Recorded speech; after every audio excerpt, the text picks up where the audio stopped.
Hello and welcome to the Capitol Report on NTD News. I'm Alina Weiskup, filling in for Steve Lance. A new subpoena related to Trump's indictment is served. House Judiciary Chairman Jim Jordan this afternoon formally asked for an appearance from a former Manhattan prosecutor. That prosecutor pushed for an indictment against former President Trump. Mark Pomerantz is the former New York County Special Assistant District Attorney. He served under District Attorney Alvin Bragg, who's now leading Trump's indictment proceedings. Bragg told Pomerantz not to cooperate with previous requests from House Republicans. But in his subpoena, Congressman Jordan points out that Pomerantz has already discussed many topics the committee is interested in looking at, via public interviews and in his book. When Pomerantz served under Bragg, he led an investigation into Trump's finances, but he resigned in February of 2022 due to Bragg's initial unwillingness to pursue a criminal case. Jordan accuses Pomerantz of putting political pressure on Bragg to bring charges against Trump. In his subpoena, Jordan writes that Congress's role is to use oversight to prevent political prosecutions because he says if state or local prosecutors are able to engage in politically motivated prosecutions of presidents, it could have profound impacts on how presidents exercise their powers. Jordan gives this example. The president could choose to avoid taking action he believes to be in the national interest because it would negatively impact New York City, for example, for fear that he would be subject to a retaliatory prosecution in New York City. The subpoena directs Pomerantz to appear before the committee on April 20th. And now turning to the White House, the Biden administration finally releases its review of the 2021 Afghanistan withdrawal. But the White House denies that the withdrawal was chaotic and lays the blame on the Trump administration. NTD's Iris Tao has more from the White House. After months of after-action reviews by the Pentagon and the State Department, the Biden administration on Thursday released a 12-page report summarizing the 2021 Afghanistan withdrawal, which left 13 U.S. service members dead. In that report, the administration defended its actions and largely blamed the Trump administration for not providing enough intelligence on Afghanistan during its transition. Here's what the White House told us at a briefing on Thursday. Transitions matter. That's the first lesson learned here. And the incoming administration wasn't afforded much of one. Thus, President Biden's choice was stark. Either withdraw all our forces or resume fighting with the Taliban. He chose the former.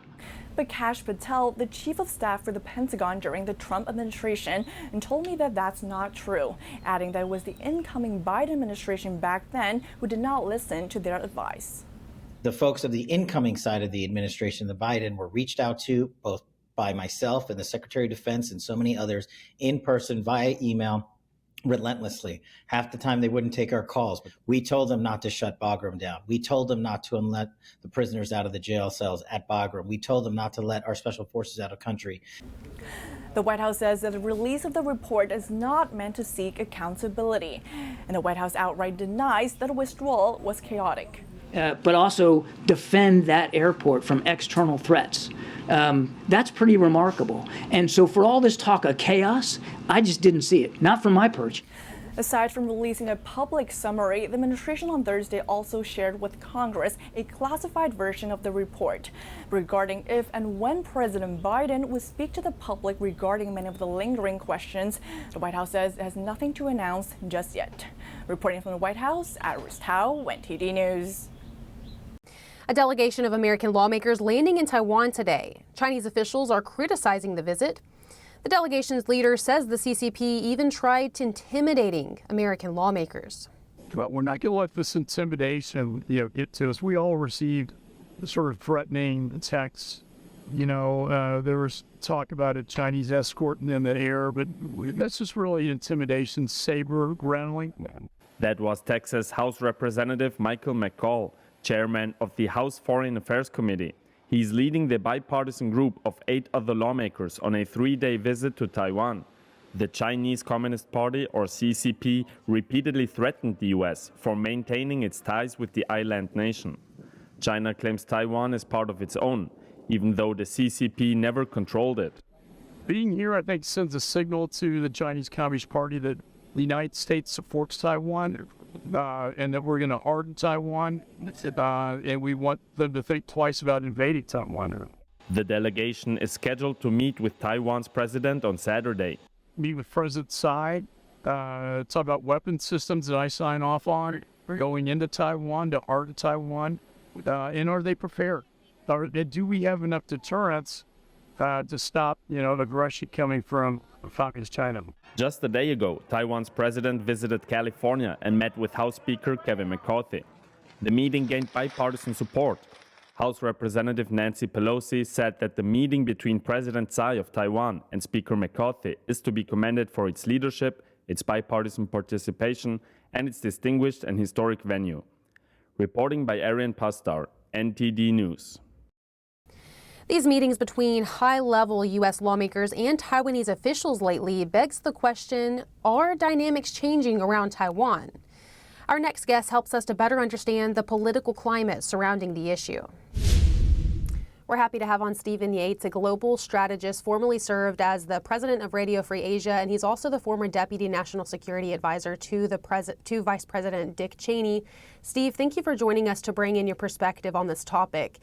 So it looks to me like we're at a crossroads right now with regards to Taiwan and China. Lawmakers and the Biden administration have to think very thoroughly about their next moves with regards to China and Taiwan. I want to hear your thoughts.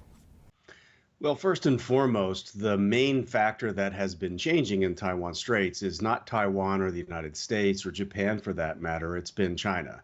It's China under Xi Jinping has been more openly aggressive, has demonstrated, I think, more coercive capabilities, ones that we knew that China had, but he's put them on display, most famously around former Speaker Pelosi's visit to Taiwan. And I think that's what people were watching out for most of all as President Tsai visited California and the Reagan Library to meet with Speaker McCarthy. So we've seen a small demonstration of their coercive capabilities to try to monitor shipping through the Taiwan Strait, claiming it as sort of their territorial waters. But for the most part, we're still watching and waiting to see what more comes. But again, the key change is the hostile and coercive behaviors demonstrated by Beijing. Yeah, I think many in the administration are watching, especially as this delegation is there over the next couple of days. We're looking for the reaction from China. Now, you mentioned Speaker Pelosi's trip. I want to compare the last time when Speaker Pelosi went to visit, this time when President Tsai came to the U.S. What has the reaction been from China? Do you assess it as more aggressive, less aggressive, about the same? What is your assessment of that? Well, it's hard to say it's more aggressive in that there was much more active military demonstration going on around the time soon after Speaker Pelosi visited. That was a time of political signaling in some ways. But this time around, I think because the territory is the United States, it'd be far more provocative for China to try to do things like that were aimed in the direction of where the meeting actually occurred. And I think that perhaps they assess that they will wait for President Tsai to return to Taiwan and maybe consider what their options may be in the weeks and months ahead. But they have provoked a counter response in the United States, one of which is the demonstration of the number and nature of members who went to meet with President Tsai during this transit. We have a select committee on the challenge presented to us by the Communist Party of China, domestically and internationally. That may have happened anyway, but certainly the Chinese Communist Party's belligerence last year made that a bipartisan supported select committee. And it was a bipartisan delegation that met with President Tsai this time. So the CCP and its United Front and its military need to be careful that they might be unifying Americans across party lines and Americans with our allies, that it's the CCP that's the destabilizing force and needs to be deterred. Yeah, a good point there about unifying America over this issue. I mean, I'm based on Capitol Hill most of the time, and when I speak with members on both sides of the aisle, they seem to have a similar message around China. So that's a very good point you bring out. Now, I want to ask your perspective of whether or not you think it's likely that China will invade Taiwan. We know this time China, of course, is calling the meeting an erroneous act of collusion, saying that it violates the one China policy. And then Taiwan's president, of course, is saying that they believe their democracy is under threat. How likely do you think it will be that China will actually invade? Well, there's two layers to this. One is theater and one is deadly serious. The theater side of it, I wish that our leadership would be better at political warfare because the CCP practices it every hour of every day. And when the CCP mouthpieces try to call something a provocation or what have you, perhaps we should say it was ill-advised for your leader to go to Moscow to support someone who has invaded a sovereign nation and violated the territorial integrity of states that was supposed to be enshrined in the United Nations. Perhaps that is more important than elected leaders of democracies getting together and talking about how to cooperate more together. So there's the level of the theater that I think we could do a better job at in pushing back against China's revisionism. The serious part of it is we just don't get to know whether or when or how the Beijing government might choose to use coercion or other kinds of deadly force to try to press the people of Taiwan to submit to their tyranny. We just don't get the blessing of knowing that. So we have to operate under the assumption, as was articulated by Matt Pottinger in a recent Foreign Affairs article, that perhaps they mean what they say and we should prepare accordingly. Now, I've lived my entire career with this threat being possible at any given day. The people of Taiwan have to live with that, so do we and our allies. But if we're prepared, it lessens that likelihood, and we should be doing more to make Beijing and the people of China doubt that they have easy options or that it would do any good. Very good perspective. Stephen Yates, thank you so much. Global strategist and former Deputy National Security Advisor to Vice President Dick Cheney. Thank you so much. My pleasure. Thank you. Thank you for watching the Capitol Report. If you want to see our full broadcast, check us out at epochtv.com.